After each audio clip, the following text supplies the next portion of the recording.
Bonjour à tous, bienvenue sur cette nouvelle vidéo dédiée au tarot de Marseille.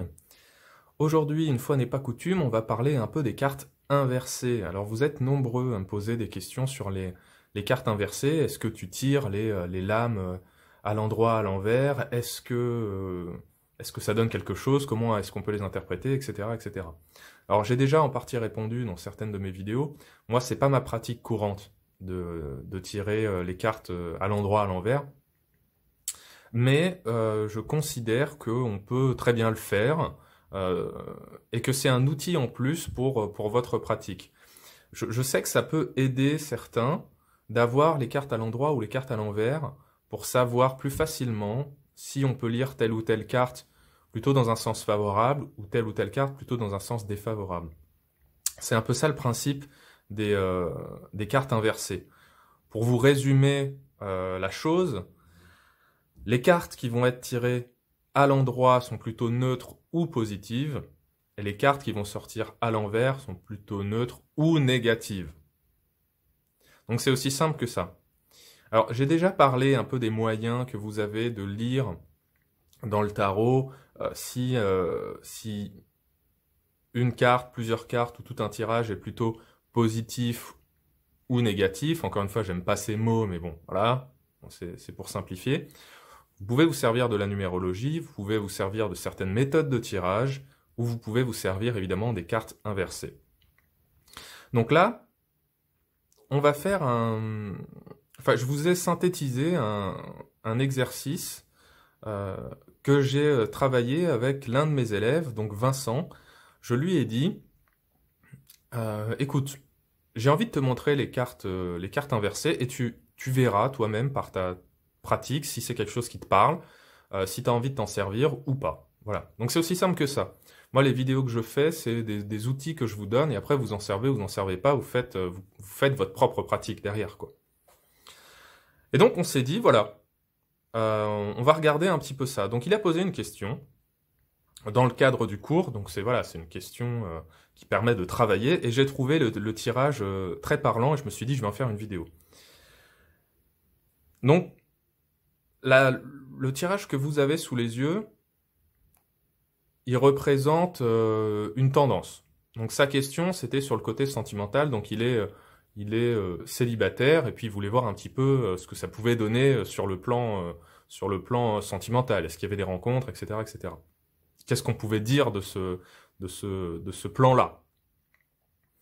Et donc on a regardé un petit peu ce qui sortait. Donc vous avez les 5 cartes là que vous avez sous les yeux. Donc roue de fortune à l'endroit, papesse à l'envers, battleur et tempérance à l'endroit, et enfin le pape à l'envers. Donc ça c'est vraiment très intéressant ce qu'on voit. Ce qu'on voit un peu naturellement.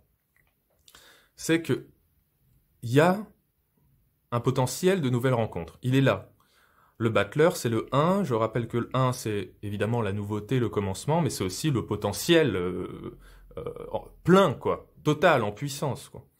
Donc, c'est comme si cette nouvelle rencontre-là était enfermée par notre couple, le pape et la papesse. Ça, c'est très intéressant. On a un couple du tarot, mais là, qui arrive à l'envers. Donc, il y a un truc qui va pas, là. Mais ce qui est très intéressant, c'est qu'en fait, mon élève Vincent, il pourrait très bien sortir de son célibat dans les semaines ou dans les mois qui viennent, parce que cette rencontre, elle est là, elle est quelque part. Pourquoi est-ce qu'on n'y arrive pas? Pourquoi est-ce qu'il s'empêche d'y arriver, quoi? Donc on a ça. Battleur tempérance, c'est un très beau couple là. C'est une très belle association, pardon, de cartes. Donc on a cette nouvelle rencontre, ce potentiel de nouvelle rencontre. Suivi de tempérance, donc on est dans un véritable échange, il y a une sérénité dans l'histoire, ça s'inscrit dans le temps, etc. Donc ça, c'est le fond du sujet. Mais on a comme le pape et la papesse qui font bloc, quoi. Comme si notre belle rencontre, elle était gardée, encadrée par ce pape et cette papesse et ce pape qui voulaient pas qu'on y aille. Donc on va regarder un petit peu ce que c'est, ça. On va regarder un petit peu ce que nous disent la papesse et le pape. Évidemment, là, on va les interpréter plutôt de manière défavorable, plutôt au sens d'obstacle, parce que ces cartes-là sortent à l'envers. Je reviens rapidement quand même sur la roue de fortune, très intéressante. Là, la roue de fortune, moi, j'y vois une neutralité. C'est-à-dire que cette roue de fortune, on peut pas dire qu'elle est top, qu'elle est pas bien, voilà. Elle peut pencher dans un sens comme dans un autre. Là où il y a peut-être un risque avec cette roue de fortune, c'est de pas répéter un cycle, de pas répéter un schéma qu'on connaît. C'est-à-dire de s'empêcher en fait de tomber amoureux, hein. Globalement, c'est un peu ça. Il y a un problème avec cette papesse, hein. Il y a un empêchement. La roue de fortune nous dit attention. Là, tu as le choix et tu auras le choix, soit de casser ce cycle et de créer une belle nouvelle relation avec quelqu'un, soit de rester dans le même cycle et de perpétuer ton célibat ou tes peurs ou tes angoisses ou des relations dysfonctionnelles, quoi. Donc en fait, la petite manivelle de la roue de fortune, bah là, mon élève, Vincent, il peut la tourner dans un sens comme dans l'autre, et de cela découlera la suite. Donc c'est très intéressant. Carte neutre, là. On va dire roue de fortune, là, carte neutre.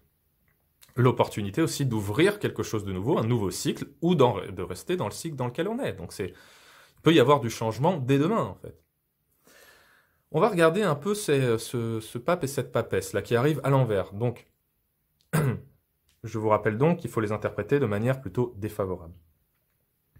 Cette papesse, à l'envers, comme ça, elle est froide, elle ne s'ouvre pas. Elle voit même pas le monde qu'il y a autour d'elle. Donc ça, c'est un souci.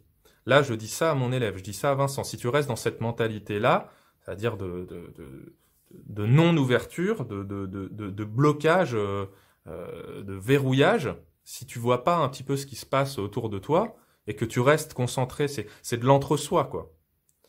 Si tu restes uniquement sur ton petit noyau de gens et que tu n'essayes pas de sortir de ça, bah, il y a quand même peu de chances que tu accèdes à cette nouvelle belle rencontre, alors qu'elle est là, elle est à portée de ta main, là, hein, donc voilà. Donc il y a effectivement ça dans cette papesse. Cet enfermement, voilà. Et ce qu'on a aussi dans le pape, et là, c'est ça que j'aime beaucoup, là, c'est qu'on a vraiment un couple, mais un couple qui dysfonctionne. Donc ce pape pourrait nous parler de une fois la rencontre faite. Là, la papesse, c'est plutôt avant la rencontre, donc c'est des blocages qui arrivent avant. Mais le pape peut nous dire, une fois que tu as rencontré quelqu'un, est-ce que tu arrives à vraiment t'engager là-dedans? Est-ce que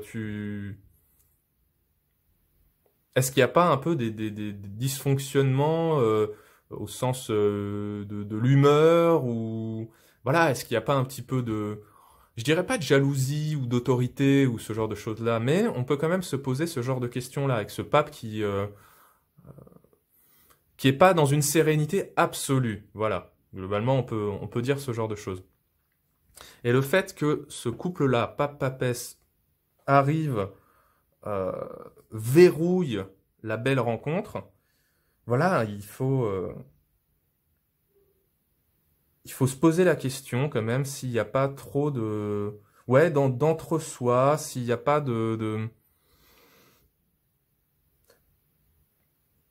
ouais, cette fermeture-là, en fait, à l'amour et à la relation, en fait. Il y a il y a quelque chose qui dysfonctionne de ce point de vue-là. Comme si on s'autorisait pas soit à tomber amoureux ou à vivre une belle relation. Il y a vraiment ça, quoi. Il y a vraiment ça qui ressort. Et du coup, on se retrouve avec un couple qui ne marche pas et qui ne peut pas marcher, qui ne peut que s'épuiser, qui ne peut que s'entre-déchirer, quoi. Ça peut pas marcher dans cette configuration-là. Par contre, ce qui est primordial, c'est cette roue de fortune. C'est cette roue de fortune qui nous dit qu'on a à tout moment le choix de faire changer cette tendance. En allant dans un sens ou dans un autre. En étant capable de reconnaître les cycles répétitifs, en étant capable de reconnaître les failles qu'on a, les peurs qu'on a, et de déverrouiller la petite manivelle, et hop, on repart, quoi. On part sur quelque chose de neuf, de